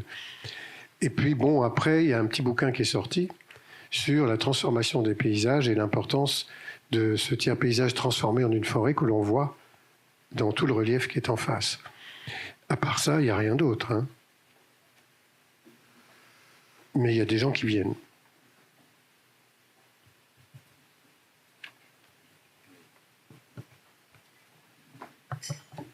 Merci beaucoup.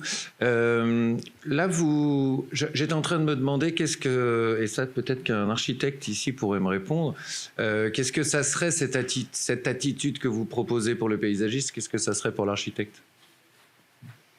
Le laisser faire. C'est pas le laisser faire.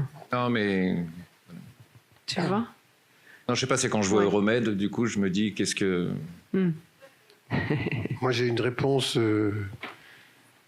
n'est peut-être pas adaptée à notre société et notre zone climatique, mais j'ai été très frappé, touché, en fait, par la façon dont des Amérindiens de Guyane acceptaient l'idée que leur maison, leur petite architecture, quelquefois très, très belle, mais simple, disparaissent ou qu'on puisse la transporter.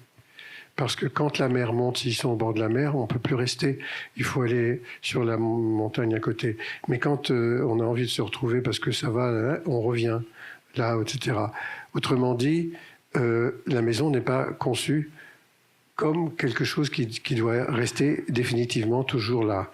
Et ça m'a paru très, très modeste et très respectueux. Bien entendu, ils sont face aux éléments nature. Même un plan d'eau ou une rivière peut être identifié comme un être vivant qu'il faut protéger. Donc ce sont des animistes. Hein. Et la vision animiste nous changerait certainement beaucoup si on pouvait en profiter. Moi, je voudrais rajouter le fait que dans mes diapositives, c'était un peu facile. J'ai montré des choses qui étaient un peu fortes, mais qui, je le crois, et tu vois, tu fais bien de poser cette question, parce que je crois qu'il y a beaucoup de jeunes architectes qui sont plus du tout, non plus, dans cet état d'esprit.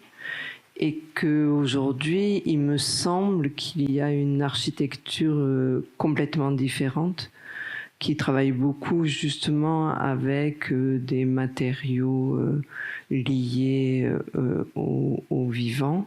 Et donc, c'est vrai que on va pas tout refaire, mais je crois que l'architecture n'est pas... On est aussi en architecture, je pense, dans un passage, notamment pour les étudiants, où moi je sens qu'il y a une très forte demande, ne serait-ce que de connaissance du vivant. En tout cas, auprès de moi, ça se passe souvent, et je vois beaucoup de jeunes architectes qui ont un esprit qui n'est pas du tout dans le grand projet hyper carboné. Suivez mon regard. Voilà, donc je pense qu'il y a aussi beaucoup d'innovation, de choix, et cette école, je trouve, si ça pouvait arriver, et là je m'adresse aux enseignants responsables qui, je sais, en ont envie, mais à faire des oursons métis entre les étudiants.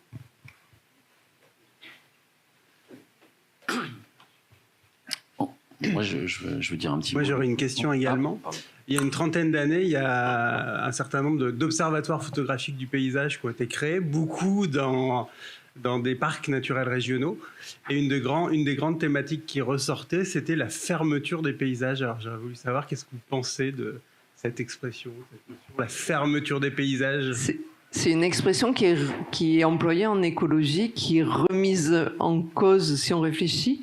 Moi, j'ai vu des débats autour de est-ce qu'il faut dire fermeture des paysages ou pas. On est dans le paysage ouvert qui est la prairie, le paysage fermé qui est la forêt.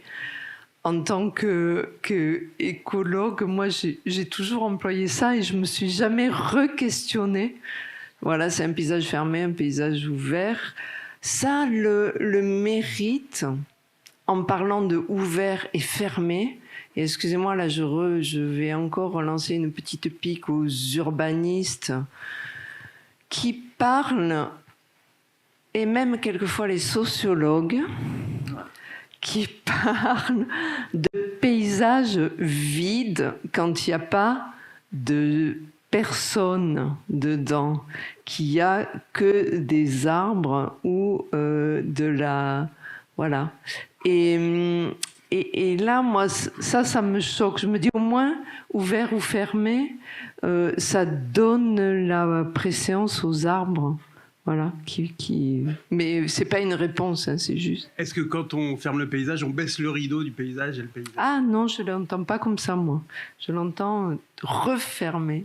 mais pas baisser. Il y a eu quand même des campagnes de boisement qui ont été, à partir de conifères, énormément de Douglas, partout, mais pas qu'en France. Mais là, pour le coup, on bloque la transparence, on n'est plus du tout, on est dans une fermeture. Il n'y a pas de doute là-dessus. Donc je comprends qu'ils aient pu utiliser ce mot, mais ça a un peu changé parce que cette densité de forêt de Douglas n'est plus exactement la même. Il y a eu des tempêtes, heureusement, il y a eu les tempêtes de 99, il y a eu des effondrements, ça a changé un peu, même le point de vue de ceux qui exploitent la forêt.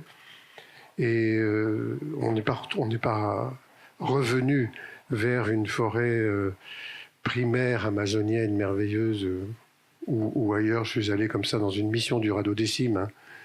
Là, je vous dirais qu'on ne parle pas de l'ouverture ou de la fermeture. On est dans un monde extraordinaire de toutes les façons, avec une diversité folle qui est très haut perché partout. Et rien n'est fermé, quoi. Mais c'est un autre monde. Et on ne le vit pas tout à fait, nous, comme ça. Et aujourd'hui, avec les remembrements, malgré tout, hein, qui existent quand même, et la suppression de toutes les haies, il y a une ouverture du paysage. Il y a juste les forêts de glace. En Méditerranée, on est sur une fermeture très claire du paysage qui n'est pas due aux plantations, qui est due essentiellement à l'abandon voilà. Mais ça, c'est une fermeture qui maintient quand même une diversité. Peut-être que la question de fermeture-ouverture, elle est aussi à prendre sur le point de vue. Je sais. Plus que de baisser le rideau. Mais ça touche une question qui est fondamentale dans notre métier, qui est la question du temps. Et en fait, on n'est pas. Il ne faut pas raisonner à une échelle humaine sur ce genre de choses. Enfin, on était dans le Kira avec des étudiants là de master ces dernières semaines. On a questionné beaucoup de personnes nous disaient les paysages se ferment. Ils l'étaient avant, ils se sont ouverts, ils se referment. Tout ça est complètement réversible en fait. Si on a besoin de cultiver, on réouvrira. C'est beaucoup moins, c'est beaucoup plus réversible que les imperméabilisations, qui sont beaucoup plus complexes là pour le coup pour les refermer. Donc, mais cette question du temps, comme tout à l'heure quand on parlait des semis, tous les travaux qu'on va faire, toutes les propositions qu'on va faire, elles sont sur souvent des échelles qui dépassent celles d'une vie et même la question des invasives dont on parlait avec les Landes tout à l'heure, on raisonne beaucoup trop à une échelle de vie humaine alors qu'en fait ces phénomènes sont pas du tout dans ces échelles de temps. Et c'est ce qu'il faut prendre en compte dans nos métiers et qui est pas simple, surtout quand on est face à des décideurs qui sont, eux, sur des échéances très concrètes, tous les 5 ou 6 ans, quoi. Moi, j'en suis même arrivée à me dire, et c'est un peu la conclusion de mon prochain livre, de se demander si l'arbre est à la bonne échelle de la ville. Parce que si vous y réfléchissez, la ville, elle se reconstruit sur elle-même sans arrêt. Et j'ai essayé de montrer sans faire cas des arbres qui sont là. Et elle est pour le coup fermée de manière à ce qu'il n'y a jamais la place pour l'envergure. Un platane, c'est 50 mètres d'envergure. À aucun endroit de la ville, on laisse un platane s'étaler tel que sa nature même le voudrait. Et donc j'ai fini par me poser la question, aujourd'hui, est-ce que l'arbre est à l'échelle de la ville et est-ce que les arbres sont faits pour la ville? C'est un peu provocateur comme question, mais réellement, si vous reprenez la question à l'envers, vous allez voir que c'est compliqué d'être un arbre dans la ville. Il faudrait aller faire un tour à Berlin. On se demande, cette ville, si c'est elle qui est dans la forêt ou la forêt dans la ville. C'est assez étrange. Et c'est une possibilité, hein, vraiment. Hein, c'est une existence. Enfin, ils ne l'ont pas voulu. Ça se passe comme ça. Ce n'est pas un projet de départ. Mais ça fonctionne très très bien. Hein. Moi, j'ai été très surpris. J'y suis allé 2 fois dans ma ville. J'y suis allé il n'y a pas longtemps. Et ça n'a pas... j'ai pas été déçu, quoi. Donc c'est une possibilité.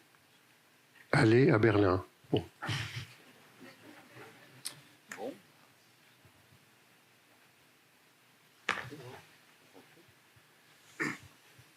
Merci. Merci beaucoup.